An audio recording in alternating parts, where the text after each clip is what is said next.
on Joe Healy.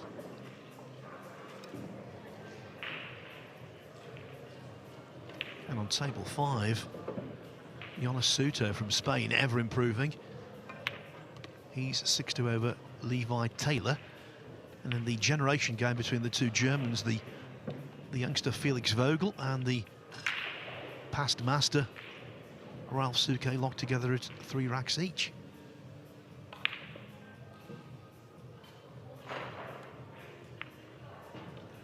(7-2) now for Filler over Stefan Huber, so the winner's qualification round for Filler is getting quite close, you would assume.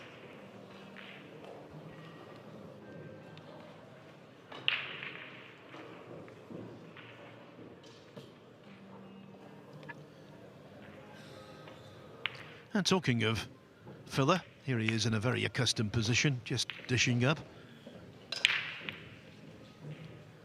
Wish I got a $10 note for every time I'd said Filler on the hill.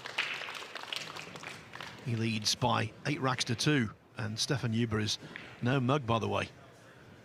We'll keep you informed about that, all of the other games as well. Now, though, I'm sure you'll understand why we're going to table 1 to see the showman, Earl Strickland, against Chang Tzu Chen.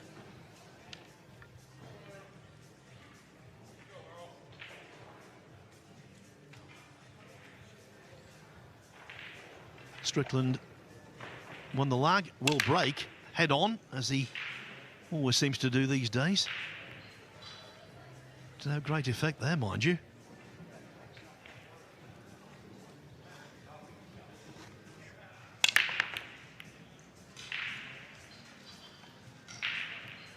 And I'm delighted to say I'm joined in the commentary box by Jeremy Jones, who has decompressed after that defeat by Claudio Cacci. But I thought you acquitted yourself pretty well, Jeremy. Yeah, I'd like to have a few back. You know how that goes, Phil. And, you know, overall, though, wasn't too bad. Something to work on, build on, try and play better the next match. And when is your next match? Not till 8 o'clock tonight, so it'll be a while. Well, that will be music to Scott's, Carl, and my ears. At least we can have you in the box for a while. Yeah, this should be an entertaining one here. I feel like, given the chance, Earl's going to play pretty well. Don't know a whole lot about Chang. He's played a few of the tournaments, right? Well, I found something out about Chang this morning, and it was Fedor Gorst who told me. And then our photographer Taka Wu confirmed it. Chang Tzu Chen is Chang Yulong's son. Oh, wow.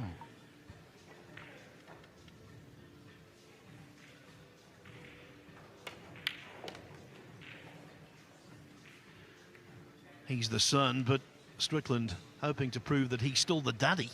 Yeah. Well, that's amazing. Feel like we would have learned about that prior, but that's awesome news that the family continues on in the game. Big shot from Earl there on the 1 ball. I think the 3-8 is playable. I'll tell you, I haven't been on a TV table. That 3 is going to get up. He's going to lose that a little bit. Now what he's got to do is not lose his confidence, because it's a pretty easy cross corner bank. But I haven't been on a TV table that was so similar to the Mosconi. It was very, very slick, so it doesn't take much for the cue ball to get away.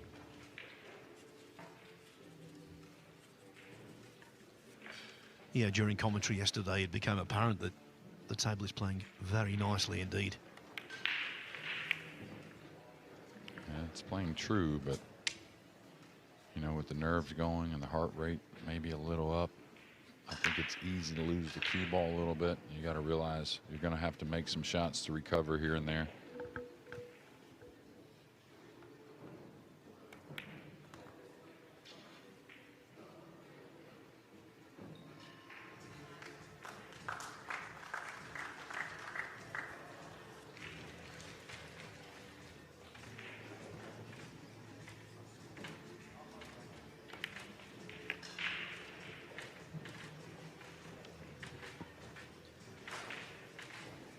Well, he's taken these beautifully. Yeah, and I tell you, just if he can get out here, not only take a little lead, of course, he's going to move the cue ball a little bit here, but a variety of shots as well, which is always good. You know, the big 1 ball to start, a nice 2 ball to hold, a bank shot on the 3, and a few others that were very nice. Yeah, 46 years older than his opponent, but Earl Strickland wins the first rack. Chang falls behind in pretty brisk fashion. Albin Ashen now doubling up on Alex Pagulayan in a meeting of giants on table 22. That's 4-2. Over on table 3, had that green 6 ball gone in, Joshua Filler would have been very close to victory. Of course, he still is, because he's got the cover on the 6 with the 7.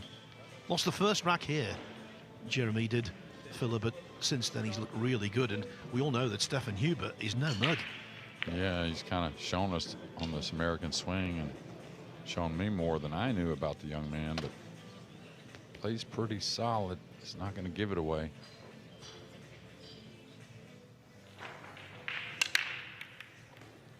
Now, Earl, of course, he said hello to me as I was cleaning up the cue sticks, you know, getting out of his way, and the first thing he brought up was the break shot and whatnot, and we know that he's broke head on, which is very rare in this format.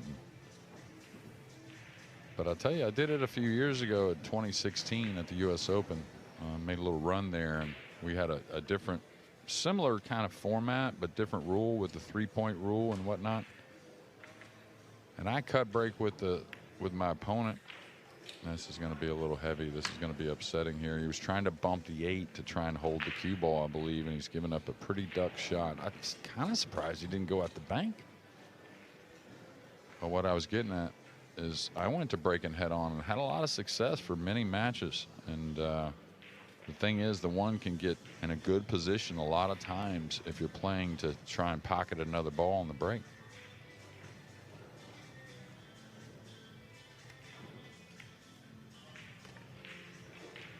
So what can Chang do? Can he make his presence felt? In his first match, came through comfortably 9-3 against Christian Dimitrov, a Bulgarian who is based in Orlando. Works in a pool hall. Yeah, he plays pretty good, though. Young man. Plays a lot of pool. He's just going to get a little bump action here. I'm not sure that was intended. The way the stroke was, I think he wanted to come past the pink.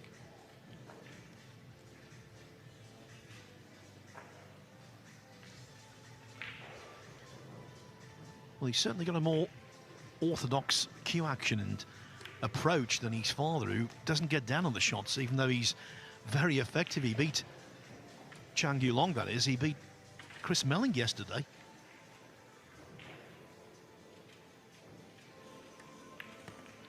Oh, he's always a pleasure to watch. As is Joshua Filler, who goes about his merry way, beating Stefan Huber by 9 racks to 2.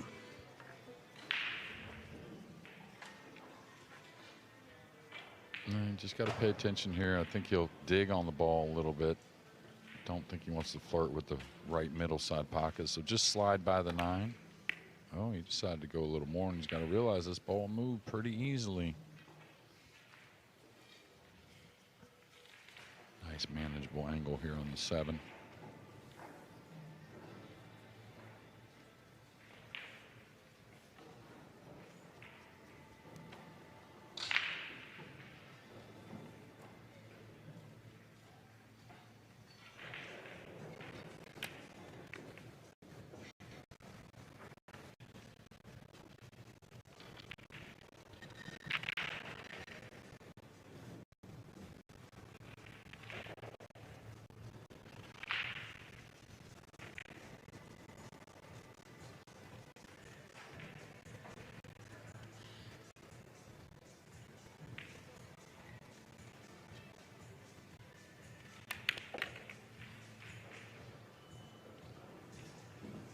A little bit of a tester here, especially being the first rack to trying to get on the board for Chang.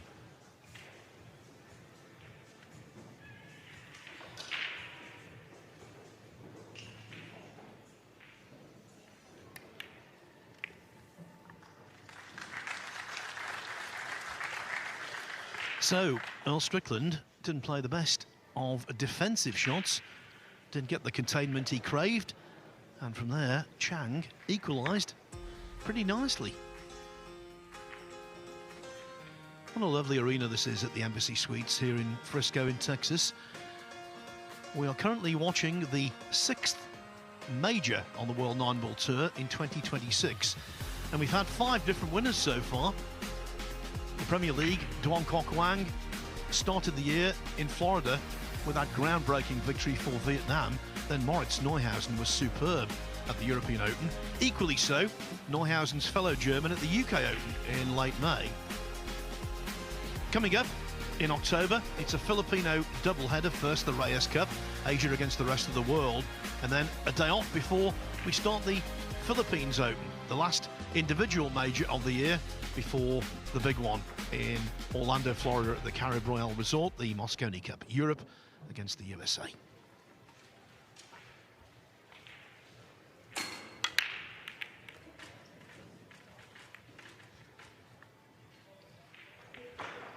Now he's going to love this. I think the 2 goes in the side. Can follow the ball, maybe rubbing the 7 to get up for position on the red 3, maybe in the side or the lower right corner.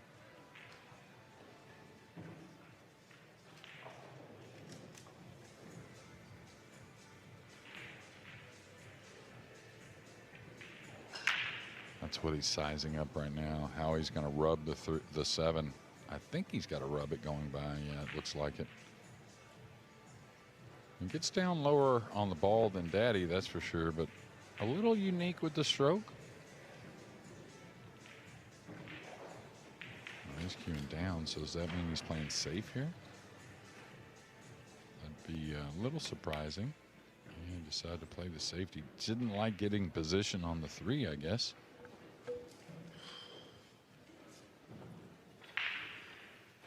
Yeah, the 9 provided a big ball to hide behind.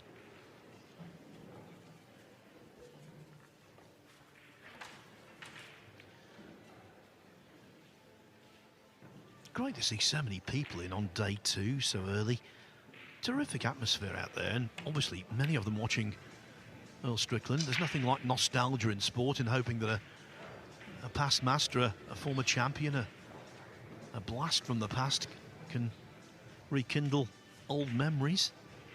You must be very proud, Jeremy. You've been saying for years we need a big tournament in Texas. There's no bigger event than the US Open. Now we're here, and it's been a roaring success.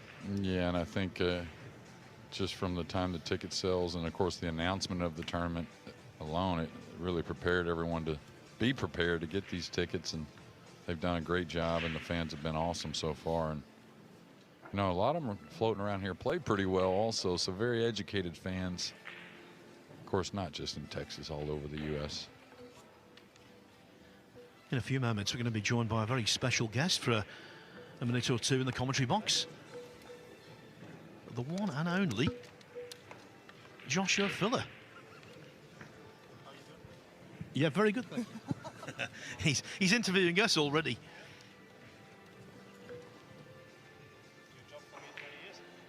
Yeah, there's several of you guys. Maybe I'd like to see you go at least another 20 playing myself, you know? Yeah. I mean, if you can see Earl, like, playing so great with 65, right? Yeah, well, I think it's just keeping the fire a little bit, right? For sure. And he's working out like crazy, you know, so that's really important for a professional sportsman. So for all the guys out there, you got to work out. That's really important. Josh, there is a problem, though, because if you play to the age of 65, your trophy cabinet will be bigger than Switzerland. I mean, Switzerland is not that big anyway. No, I mean, obviously it's my goal to achieve, you know, a lot in the sport. But on the other hand, I'm just working so much on my game because, for example, the last couple of tournaments I wasn't playing great. So I'm still, like, you know, figuring things out that I hopefully play great here. And my first 2 matches, I've really played really well. So I feel like the conditions is really important to me because when you like play club tournament, the conditions are much harder for me because the tables are more bouncy, it's not as slick. So I like conditions as a US Open and all the big majors. Yeah, and you know, I think what you're saying is how I always kind of treated it myself. Really just concerned on hitting the ball well and making good decisions, and then kind of let the matches fall how they fall. And play one game at a time. I know it's cliche-ish, but it's certainly true. I mean, it's just enough if you play one bad match already, because the field is getting each year so strong. I mean, even the non-seeded players can beat anyone from the 128, you know. When you can see like who's playing here, then you watch so many upsets early on. I mean, still Earl with 65 beat Eklund Country, one of the favorites. So, I mean, there are so many great players nowadays. It's actually unreal, but it keeps you on your toes as well. So on that, tell us about Stefan Huber, because he's had some good results on this American swing from Austria. He won the first rack, but then you ran away with it. He's a fine player, though, especially a tough opponent at this stage. Yeah, of course. I mean, in Florida, for example, he beat Naoki Oi. So, I mean, I played him a couple of weeks ago at the Euro Tour, so I knew what to expect. I mean, I know him already for a couple of years, obviously, because in Europe we, have the Euro Tour. But yeah, after he beat Naoki Oi, I mean, I knew immediately I have to be, be there from the very first rack. That's what I did. I mean, he had a chance to go 3-3, and then he missed a 7. From that moment, I never made a mistake again. Yeah, and I just took a loss against Cledio, so I kind of scanned through when I played, and just scrolling down, there's a lot of big names on the one-loss side. Yep. Yeah, it's funny actually. That's what I said earlier, because even the non-seeded players are so dangerous. Sometimes you don't even know the guy, and then he's playing like a, in America you would say like an 800 Fargo. So it's yeah, a really dangerous player then. So we're watching young Chang Tu Chen. We found out this morning he's the son of Chang Yu Long. Right. He lost the first rack to Earl Strickland, who won it very nicely actually. But since then, Chang's looked in the groove. Yeah, I mean, I have to say I've never seen him play yet. I mean, I know he's the son of Chang, but yeah, I mean, he's from Taiwan, and they have so many great players, even the younger ones. There's one, Sun Yi Husuan, who beat, I think he beat Victor or someone. He also beat, for example, Eklund in the first round in Arizona, right? So yeah, I mean, there's so many great players, even especially from Asia. Yeah, Chinese Taipei has always been one of those countries that if they come over, they play pretty darn well. And, he's got a nice lineage with Dad as well to kind of steer him along the way. Hello, guys. So I spend my life around snooker players and pool players, and you both say the same thing. It's so tough to win tournaments these days in comparison to even a decade ago. There are so many great players. Here we've got players from 44 different nations. And even though you're seeded, and that's an advantage, yes, but you can still have hiccups early on. For sure. I mean, I mentioned earlier that it's getting stronger and stronger and tougher. But as I also said, it keeps me motivated. I mean, obviously I have achieved so much, but I'm not done yet for sure, because I'm still, have to drive and win even more. I mean, when you look at Shane Van Beuning having 5 US Open titles, that's something also I'm aiming for. But it's my last US Open. I mean, the first and my last one was 7 years ago, so I haven't won one in 7 years or 6 years. So it's just super tough. But it annoys me on the other side as well. So where does this rank the US Open in the list of your priorities? After the World Championships, it's the biggest one, for sure, because the World Championship has the name, you're the best player if you win it. I mean, it's just one tournament, but still the pressure and even also the prize money makes it much bigger. But US Open has the history as well, so yeah, it's obviously the top tier list. And of course, you're under pressure this week because you're not the latest filler to win a tournament. Pia won the Italian Open at the weekend. Yeah. I was watching. She played, for example, the first stage, she played really well, had a tough draw. And then in the knockout stages, she had some funny games. But, it's always tough when you're one of the favorites to win in the end. And that's what she did. She was even down in the semi-final to Kristina Slateva, 6-3, and she managed to win it 7-6. So in those turning points in tournaments sometimes give you the extra power to win it in the end. How big a help is she? She's just my rock, She keeps me motivated even on the down days when I'm not playing well. She's always there for me and tries to keep me up. And yeah, without her, I wouldn't be on that level for sure. So one final thing before you go, you've been talking about how tough the draw can be, and now your next opponent is very tough, who's done really well here in the state of Texas, a former Texas Open champion in Vitaly Pachura. Yeah, I played him early on this year at the Derby City final. I managed to win it, but it was a close one. He played really well. But obviously, he's a super dangerous player as well. So I have to bring my A game, that's for sure. But that's also what I'm aiming for. Well, thanks for joining us, Joshua. It really is appreciated. All the very best. Thank you. I want to see you win because I picked you to win on I saw it, our predictions. Thanks for the extra pressure, pal. Listen, I can stop a train. That's what I'm worried about. Yeah, well, good luck, Josh. And it was a pleasure speaking with you. So as one of the great pool players of all time departs the commentary box, we'll get back to concentrating on a match involving another one, Earl Strickland, who has got a tough task, it seems, although that was a really loose shot from Chang. Should really have buried the cue ball in behind the 5. Yeah, he missed the safety there, over-screwed the cue ball from the 3 to the 4. And Earl hasn't shot in a couple games after he missed that opening safety in rack 2. I'm not sure what he's lining up here. Looks like maybe a bank shot? Oh, no, okay. Caught it a little heavy. And the only reason I said that, I just didn't know where he was going with position, trying to attack on the 4.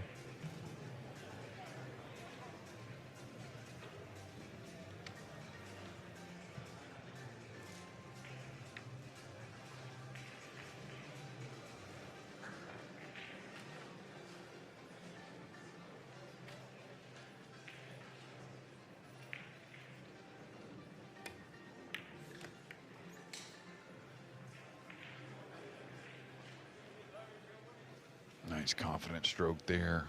Go ahead and letting the cue ball go into the 6 and 9.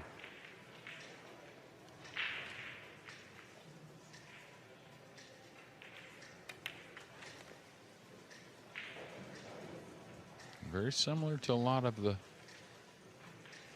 Chinese Taipei players through the years. Kind of keeps it simple, not a lot of emotion. Good cueist, of course, and usually very good with the cue ball as far as decisions with patterns and whatnot.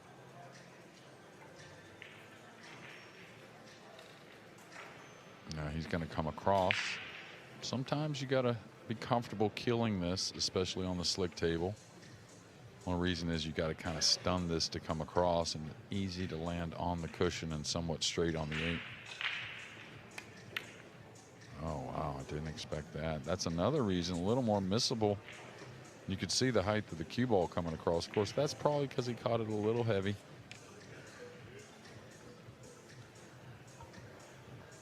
Turning points in a match can occur at any moment. And that's a turning point in the making. Because Strickland is not going to mess this up.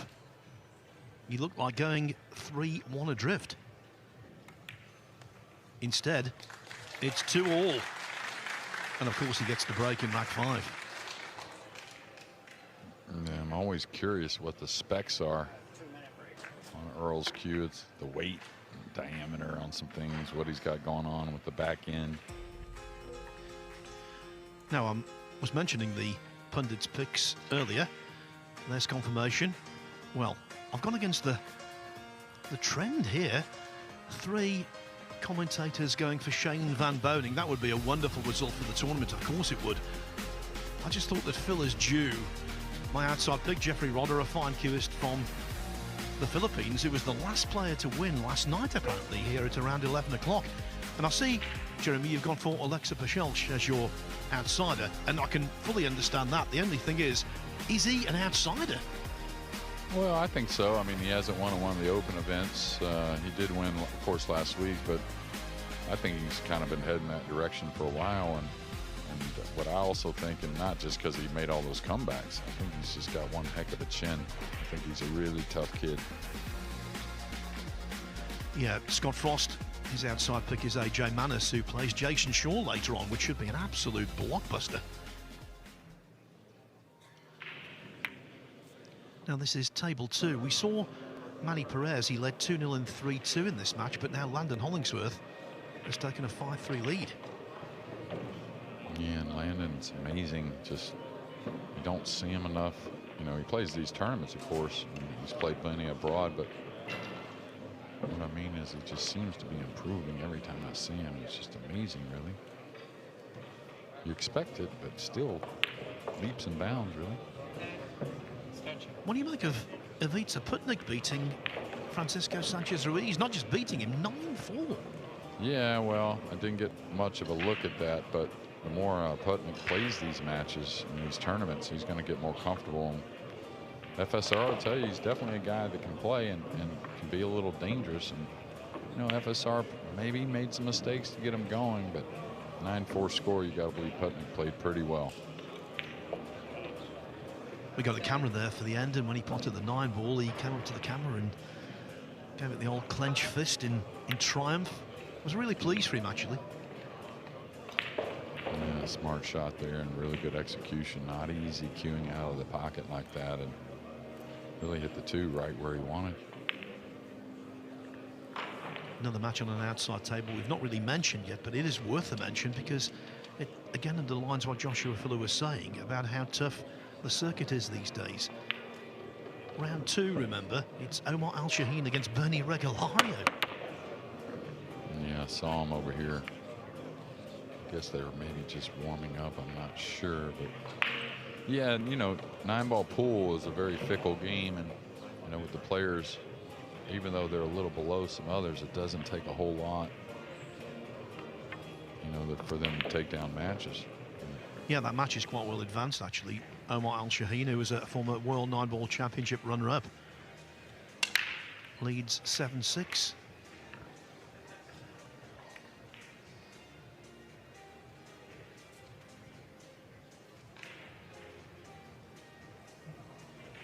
And Earl, what Earl's got to understand also is if you're going to break head on, you got to realize you're going to have some dry ones. I mean, all these players aren't cut breaking it because, you know, that's not the way to go. The head on is just a hard way to determine you're going to make balls.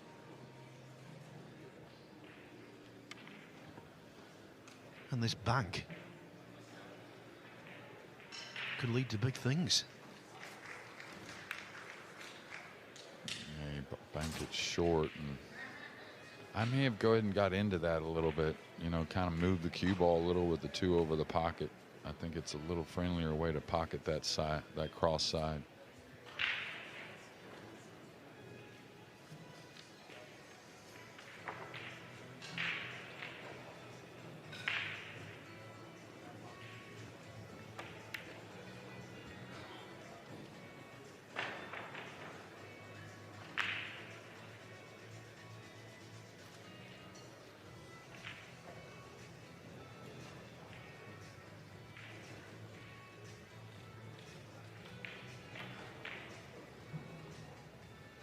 The winner of this match will go on to winners' qualification to take on a tough opponent in Poland's Konrad Jezushin.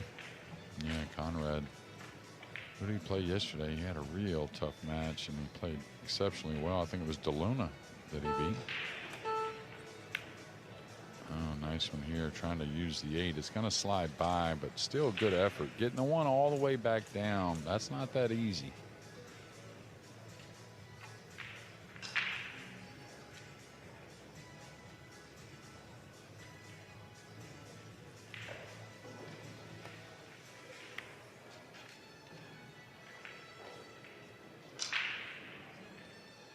Well, doesn't want that one back. Yeah, I think the kiss shot on the 4 is on, though. Maybe not the one you want to ease too much to try and hold position, but definitely big favorite to pocket the 4 here.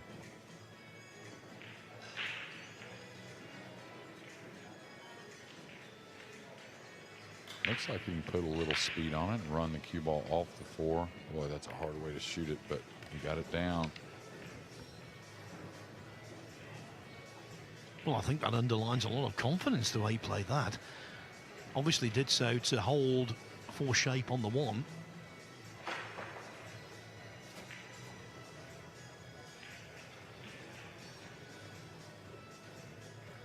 Yeah, he's going to have a little collision, or can he get by the 8? Yeah, I was worried about that. Now snookered on the 2. It's going to be the jump cue you would suspect. Can he go rail first around the 3? He's got to really draw this and spin it quite a bit to get to that edge of the blue 2. Whew, this is tough.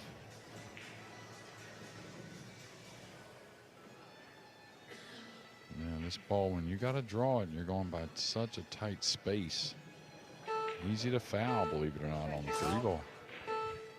Well, I'm saying this now. From our pictures, there doesn't look room.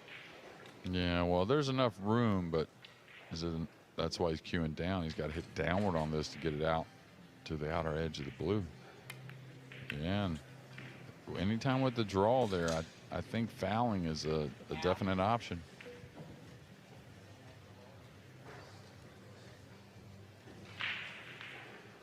Strickland is not complaining. Yeah, and I tell you, I think he knew it was risky. Not only getting by the 3, but really realistically pocketing the 2-ball. I'm really shocked he didn't go to the air there, Phil. Use the jump cue. Earl going to roll at the 3, at the 9 here to play the 3 in the side. He's going to roll the rail and play the 3 in the corner, the upper corner.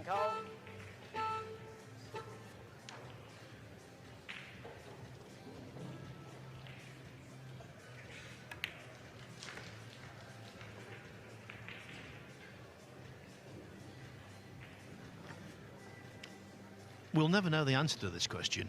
It's impossible, but I would love to know it. How many balls has Earl Strickland potted in his life? It's got to be in the millions. Yeah, for sure. And I mean, I guess you could kind of like roughly calculate an average, but it's a big number. Yeah, he still plays every day that I know of, or maybe 5-6 days a week. Still has that desire, and I think that's what it takes to win these matches in his position and some of us older guys.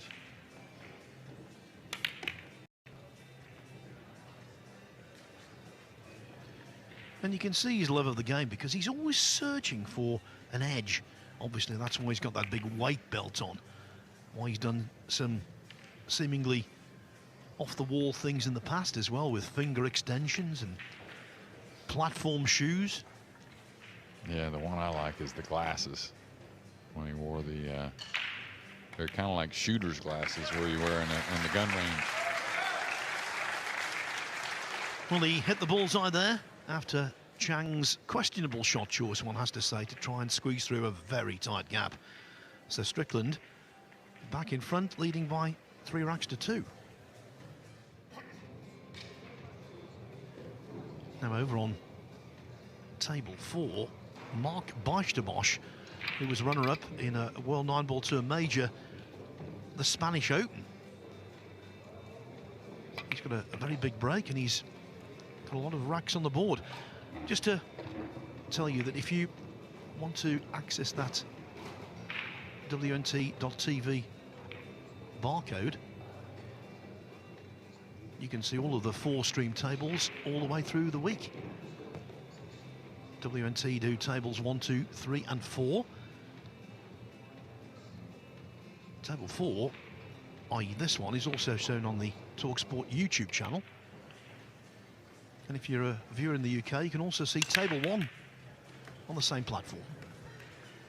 Did you see that? Earl went to the cut break. Caught it a little thin, but wasn't trying to break him head on there. And maybe that dry break in the last got him thinking a little bit. Yeah, see here, yeah, definitely cut the 1. Caught it a little thin again. That's why it caught both knuckles and ran down the rail to the upper corner. Boy, this is a shot that Earl used to really come with a lot. The long distance ball, got to move it with a little power.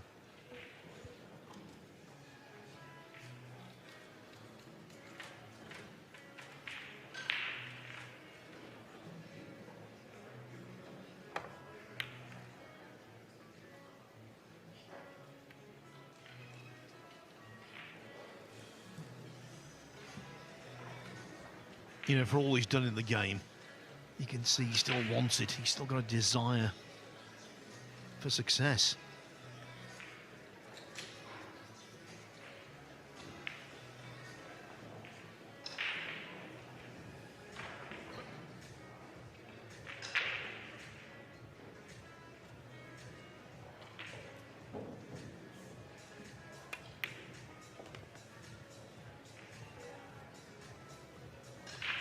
But there's no doubt he's got a tough task with Chang. Yes, the teenager missed the 7-ball down the lung rail in rack 4, but apart from that, I think he's looked pretty solid. Yeah, really good stuff. Real minimal kind of movement with the cue ball. Had a couple nice ones with a little authority as well. Not quite as aggressive maybe as Dad. Dad's one of the most fun players to watch. He's just always coming with shots. Just incredible, really. I happened to bump into Chris Melling in the elevator earlier this morning, and he was saying just how well Chang had played against him yesterday. That's Chang the elder, of course. Yeah. Friendly little bump on the 8 there. It's going to make things even easier. Just maintain here on the 6, get out for the 7. Just clean up with the 8 and 9.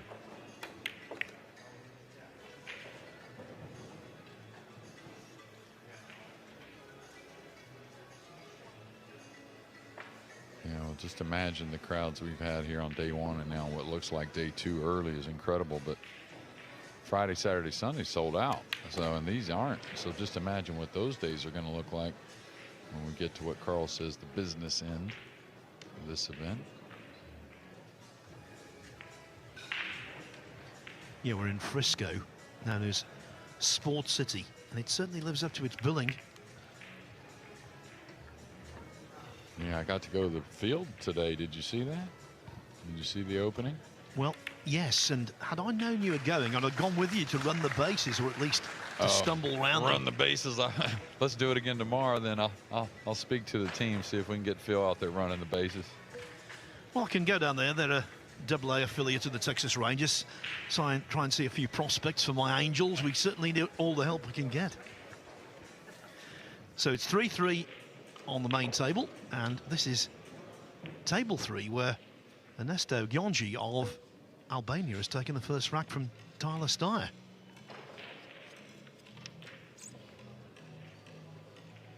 With ball in hand, though, Steyer will be looking to draw level.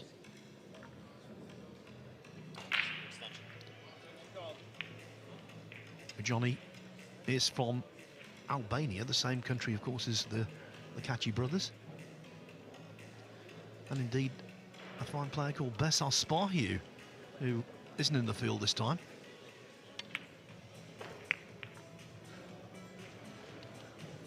Always when Steyer plays, there's the subplot of Mosconi Cup qualification, as there is with Torsten Homan. He's on table 5 right now, and he's 2-0 up on Salvador Garcia.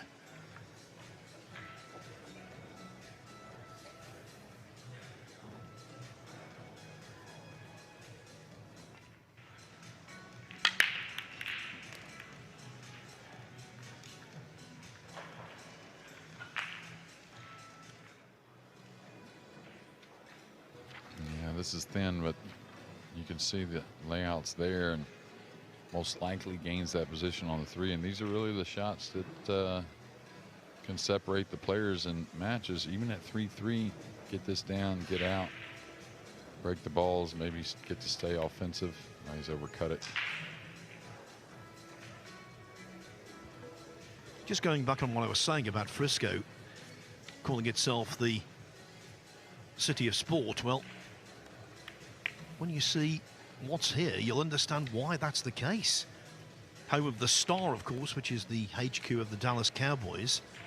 They've also got teams in indoor football, lacrosse, soccer, the baseball team we've been talking about, the Rough Riders, hockey, basketball. Frisco's home to the PGA of America and will host the PGA Championship next May. And it's also home, this, I suppose, suburb of Dallas, to the National Soccer Hall of Fame. So it really is an incredible place to come to. I would highly recommend it if you're a sports fan. Yeah, and there's a lot of, neat restaurants, and, they set it up with the sports bars and really high quality places around Frisco to get to sweat some of that action. And if you're a lover of old-time TV, what about this? the first season of Dallas, some of it was filmed at a ranch in this neck of the woods called Choice Box Ranch. Yeah, used to watch that one back in the 80s. Who Killed JR? Remember that? JJ watching JR. All right, 2-rail escape here. He can hit underneath it. He can come across it. Lots of good things. It's all about the speed, really. Yeah, it's an underneath hit. He's going to need some help not to leave a shot.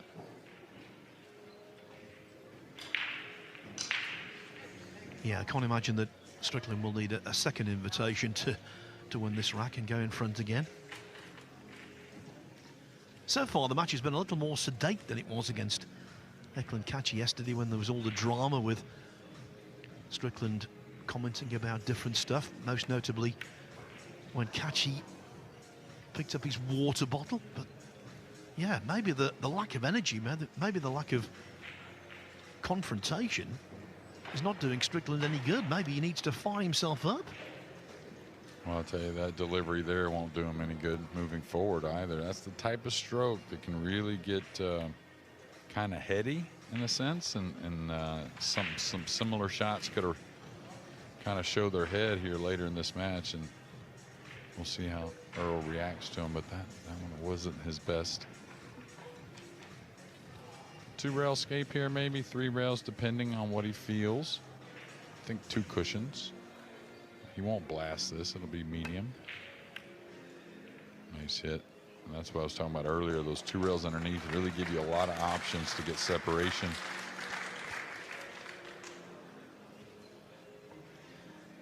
It was interesting that Joshua Filler was talking about the importance of the World 9-Ball Championship and just what that means to him. Well, as we see this slice of class from Earl Strickland, he's got 3 distinctions when it comes to the World 9-Ball Championship. He was the inaugural winner. He's the only 3-time winner. And he's the only player to successfully defend the title. Just more indication of what a truly great career he's had. Yeah, I mean, you know, when you talk about the GOAT, he's certainly in that conversation. I think it's hard for him just because of other disciplines. But if you just talked about 9-ball alone, I think easy to have that argument for Earl. He's left it tough. This is not easy.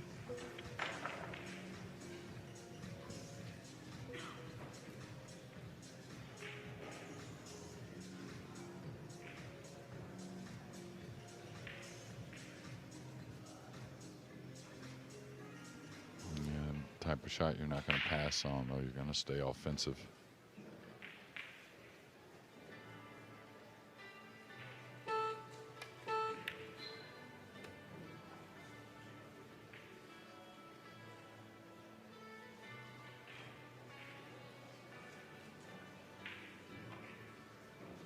And you would think with Dad, Cheng Yu Lung, being a player that son here started off here early.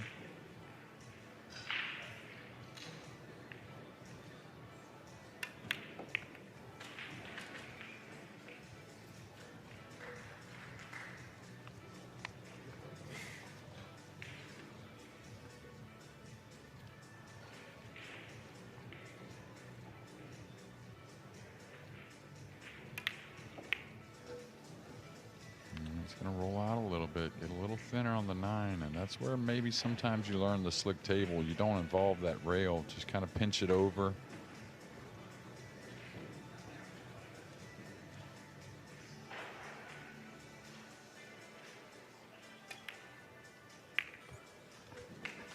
Nicely done. The lead changes hands again. Strickland won the first rack, then Chang went 2-1 up. Strickland then took a 3-2 lead, but now Chang is back just ahead at 4-3.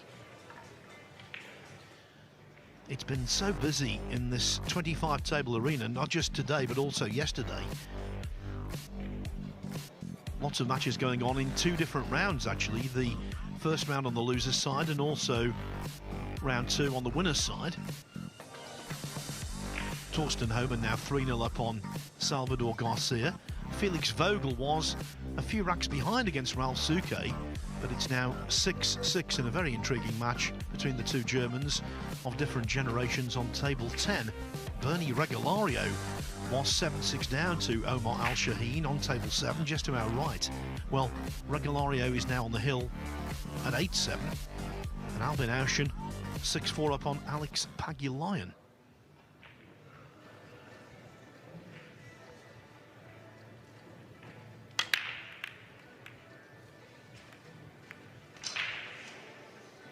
Common fluke, you see, on the one ball. It catches that point and runs down the lung rail.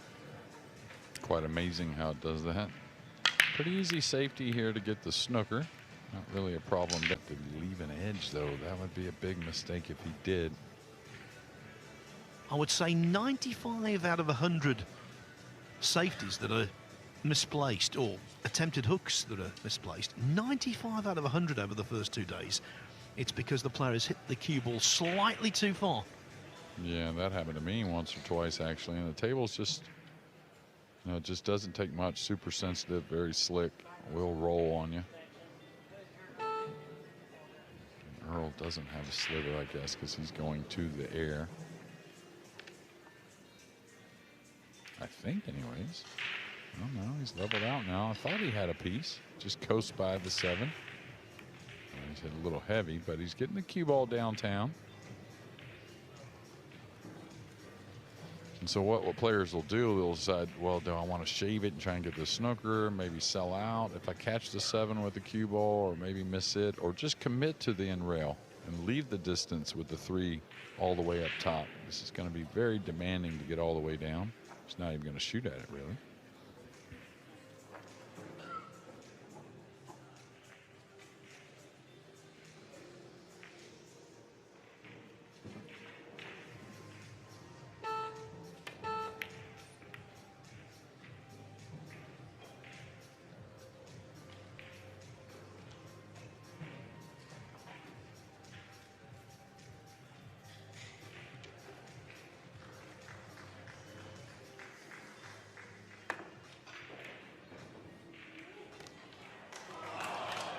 Oh, I'm in concert with the crowd there. What a shame that was.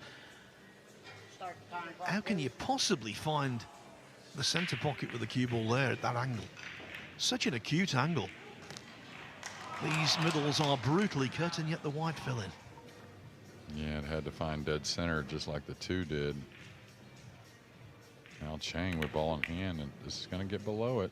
This is going to be a little thin, I think, and this is where understanding how the slick table plays, it can get away from you from nowhere.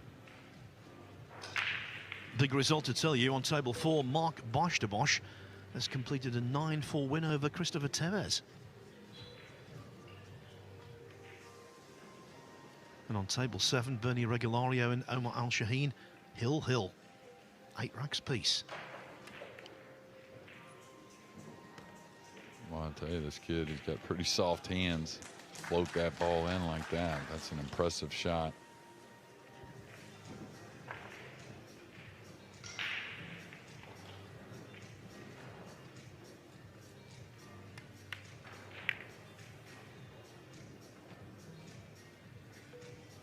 Now, great position after that awesome recovery on the pink.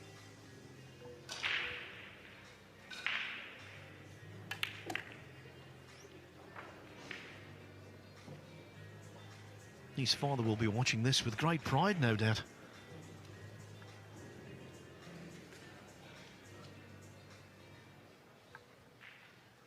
Yeah, and, you know, if son's looking for a little advice, I'm about to play Earl. What do you think, Dad?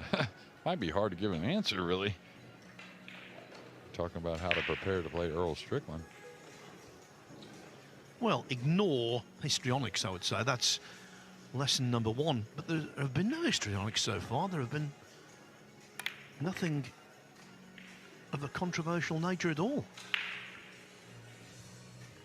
Well, give it some time, Phil. Great out there. That was ball in hand, but what a shot on the pink. Yeah, I'm a great believer that Earl Strickland is better when he's revved up. And right now, it's just a cathedral-like atmosphere in there in terms of the fact that the two players aren't getting into anything. Maybe he thinks that the language barrier is such that he can't get under Chang's skin. Yeah, might slow him down a little bit with that.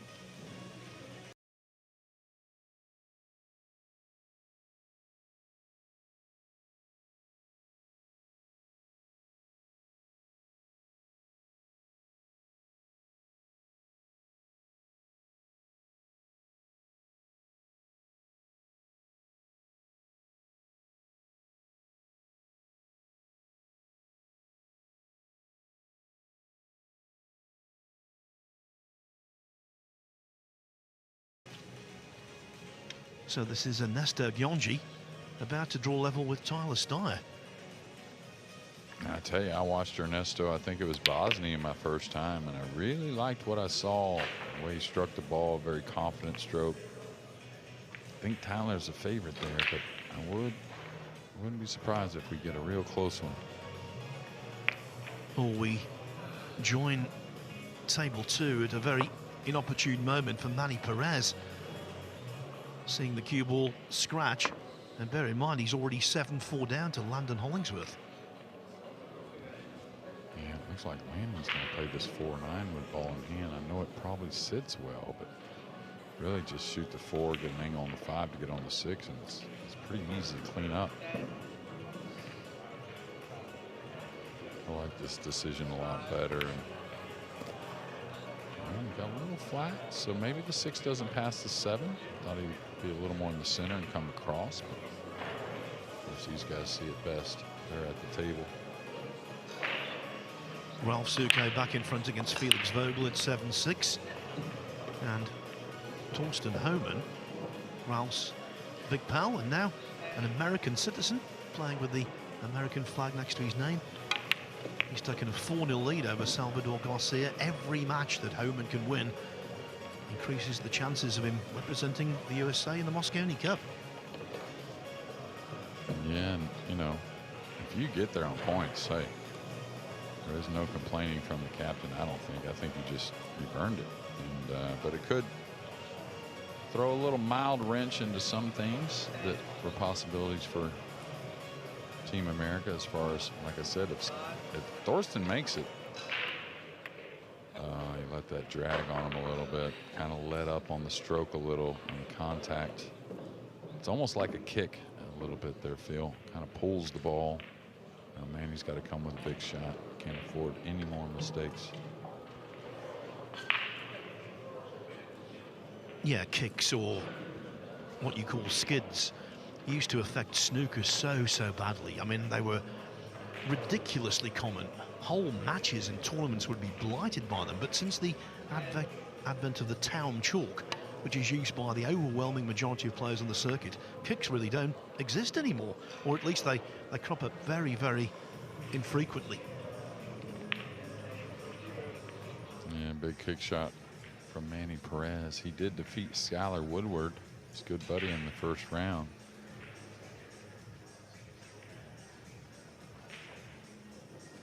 Keep you informed on what happens there. But all right, he's missed the 1.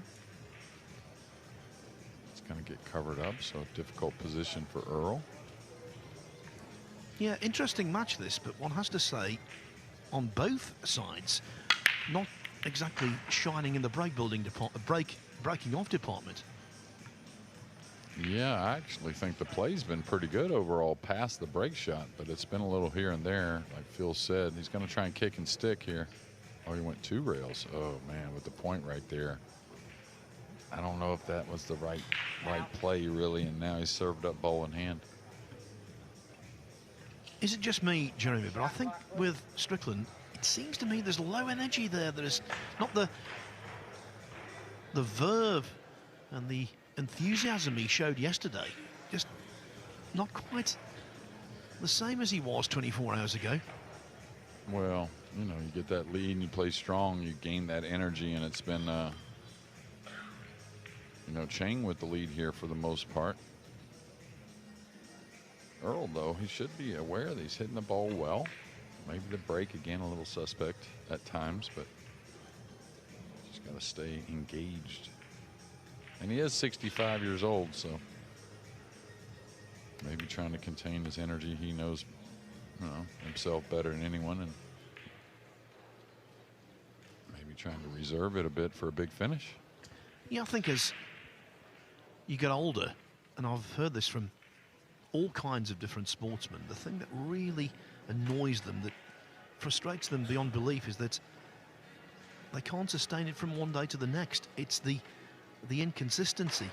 When you play well, yes, that provides hope, and then that hope is immediately dashed by a performance that's completely different the following day.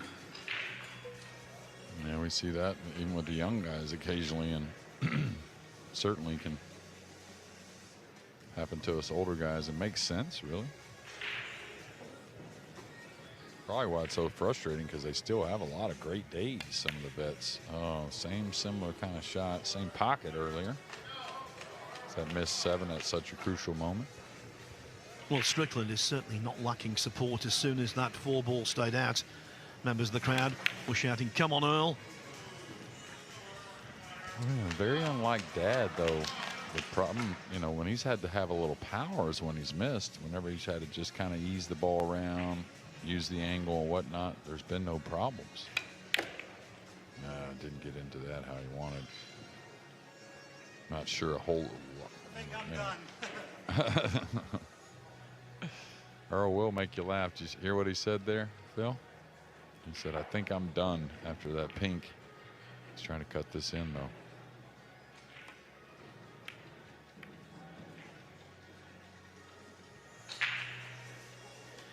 Well, he said something similar against Kachi yesterday and still won, so I'm not going to read too much into it. We just had some news, by the way, about the way the day will proceed here on Table 1. We know that next match features another 5-time US Open champion, Shane Van Boening, against Edouard Bregu. And then the match after that, what I'm really looking forward to, Aloysius Shap against Mustafa Alner. Yeah, and Alner just kind of showed his face and told us who he was with some big wins, and kind of slowed down there for a little bit. Not as much results, but has had a pretty good American swing, and expect that to be a pretty fine match. Plays with a lot of confidence, Alner, and I really like watching him play. All right, here's your chance to get a 3-game lead. We haven't had that yet.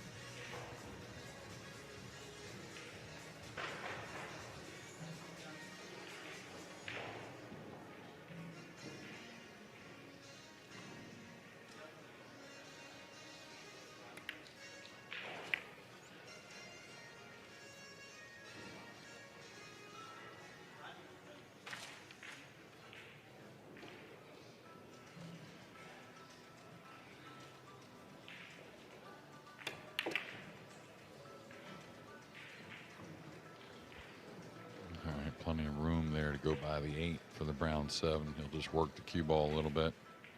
A couple cushions out of the upper right.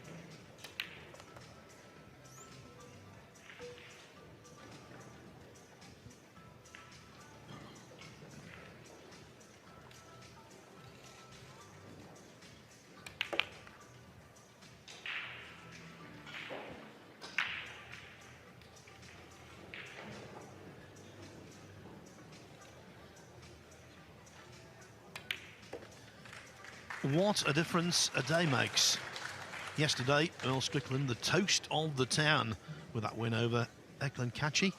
Here, though, struggling both in terms of the scoreline and indeed the way he's playing. Over on Table 3, still early stages of the Tyler Steyer match, but he is 3-2 up now. He's going to get a look at the blue, too. Always breaks the balls well, no matter the format, no matter what discipline we're playing.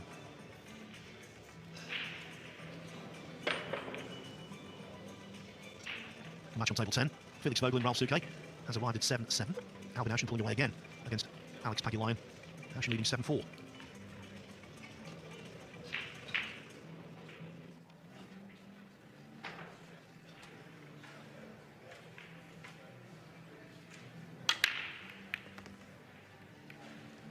two's got a lot of pace on it. I think it's going to dress up nicely. It needs to settle. Just in the wrong spot for Chang.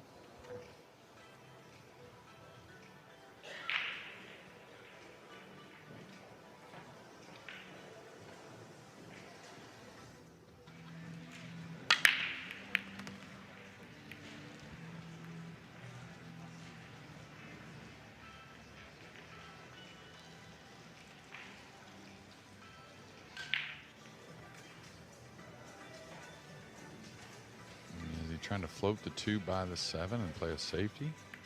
Oh, well, okay. Not bad. Not bad at all. Seems to me that Strickland needs some kind of catalyst to get himself going. Some brilliant shot that brings the house down. If the 6 falls, he's going to be upset about that. But now he's left a jump. It's going to probably be more upsetting, really. Yeah, so deep in the jaws, any contact on the 6 and it will fall.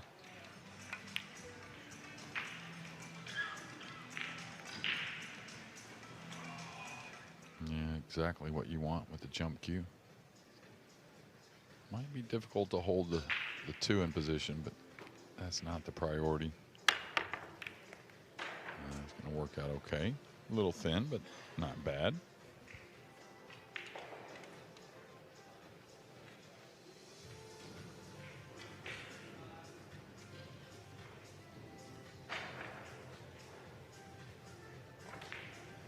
Just about to start out on table 4, one of our stream tables on WNT.tv.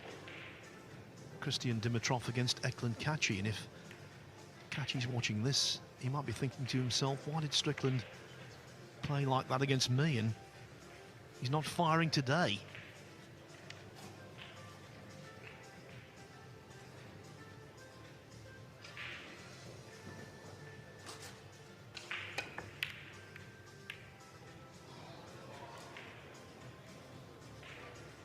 Yeah, that could have been one of those big shots to kind of get you going. Sometimes it's a bit of luck and good effort here. Nice hit on the blue too. Got some action on the balls, but nothing fail, and sets up nicely for Chang again. You hear this word in interviews a lot from players who've lost, when they say, for some reason I felt flat out there. And that's what it feels to me with Strickland. He's just flat at the moment. And in a race to 9, time is running low.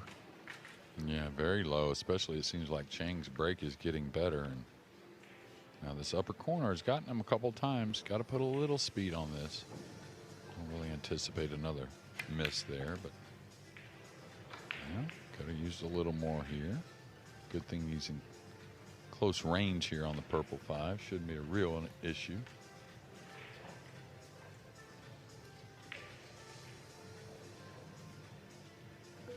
Trying to keep my eye on this hill battle between Bernie and Omar. It's just right over here to the right. They've exchanged a few safeties.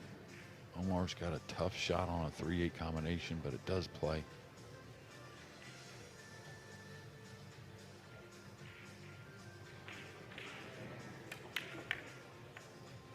Well, that's way light there, Phil. Way light.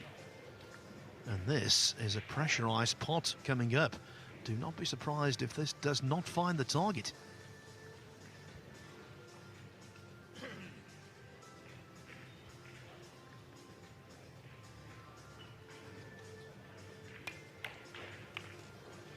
Cool, calm and collected.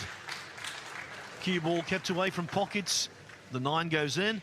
Chang's lead extended to 4 racks at 7-3.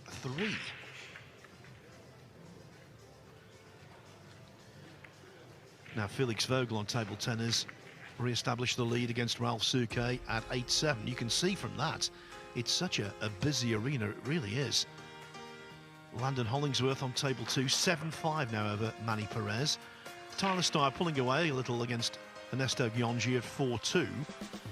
Torsten Homan 4-1 up against Salvador Garcia. So things going well thus far for the double world 9-ball champion, who won his 2 titles a decade apart.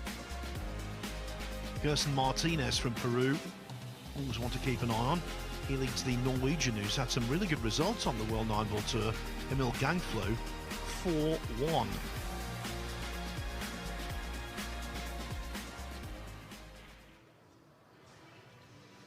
So can Chang get to the hill?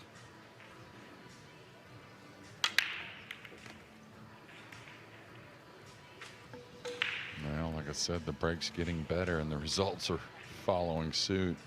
He's going to be stretched here, the youngster, but he's got a shot on the blue too, and he's a pretty good one, really.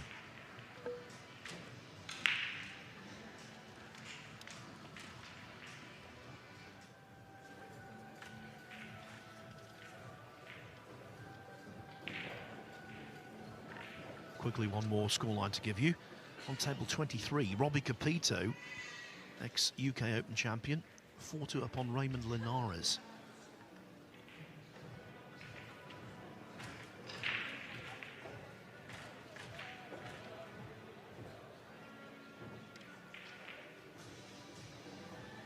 All right, this sits where you don't want to ease it with the bridge, but 2 rails up and down. There's a nice path through the middle of the table. He did ease it. Boy, I'm not that comfortable with the bridge to hit that light. And look how he held the ball.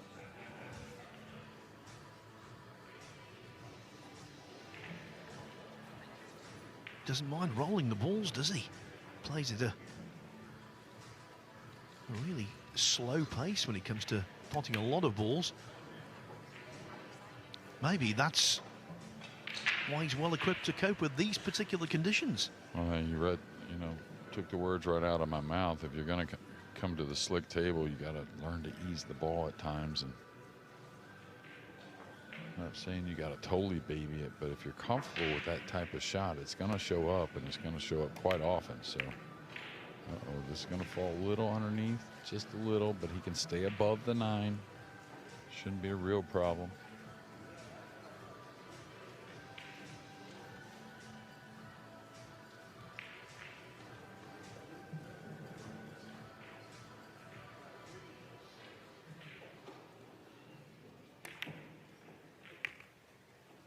Did this go a little too far? No, it did hold up.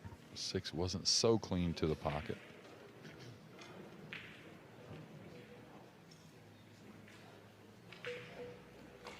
I don't know if we're going to see Earl again in this match, Phil. I mean, this kid seems pretty settled. The break has been good. I'm curious if we do and Earl wins a game, how is he going to break the balls trying to make this comeback? Yeah, story of the match so far. Strickland made a very bright start. He potted some lovely balls in the first rack to win it, but then went 2-1 behind, 4-3 behind, and now it looks as though he's going to be 5 racks adrift with a possible 6 to play.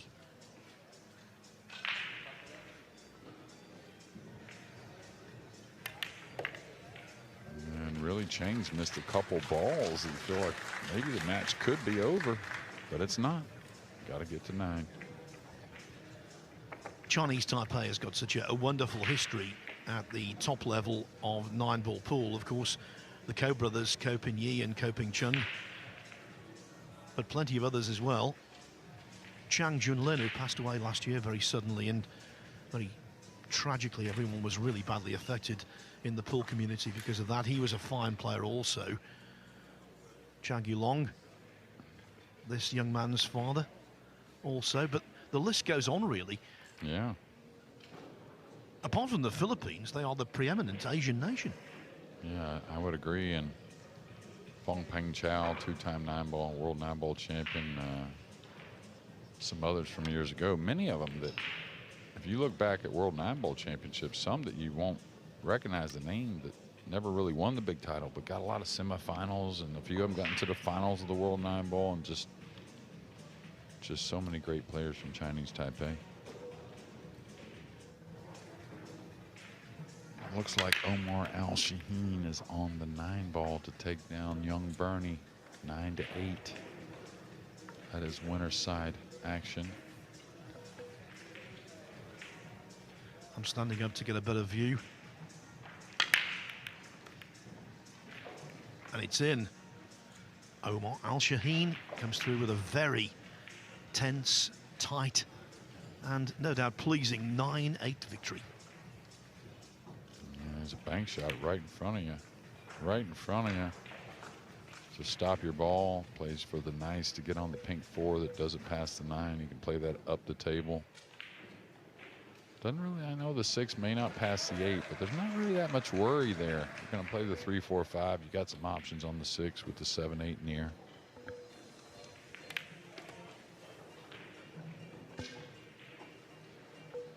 Wow, he must have been dead straight not to move the cue ball. I certainly thought he would cheat it to try and get a little straighter on this pink.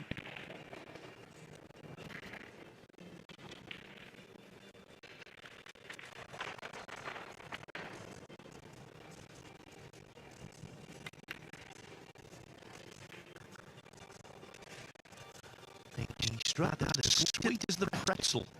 I had this morning. So you had a sweet pretzel? I don't even know what a sweet pretzel is. It was lovely. It really was nice.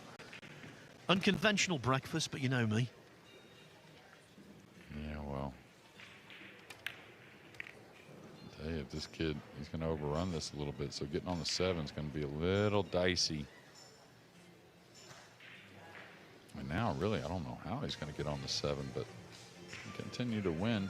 Maybe gets more matches on the slick table, which I think sets up for him pretty well.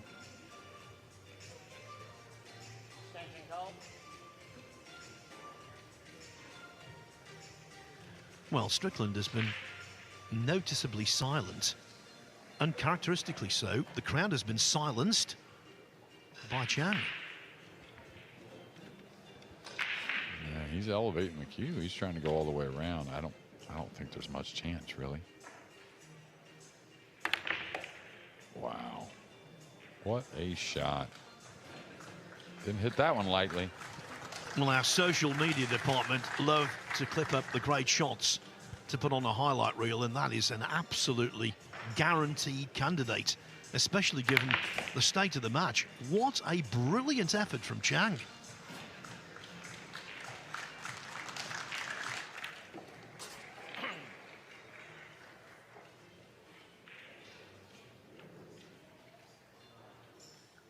This is terrific. He's got into the lion's den. He's grappled with an all-time great and come out on top.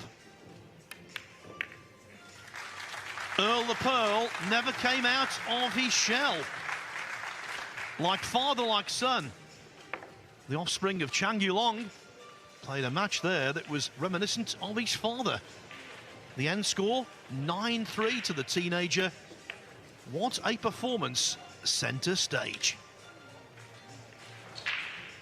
So thankfully for fans of Earl Strickland, he will get another chance on the one-loss side, but Chang marches on. And next up, it is Shane Van Boening against Edward Bregu after our 5-minute break. Congratulations, though, to Chang Tzu Chien.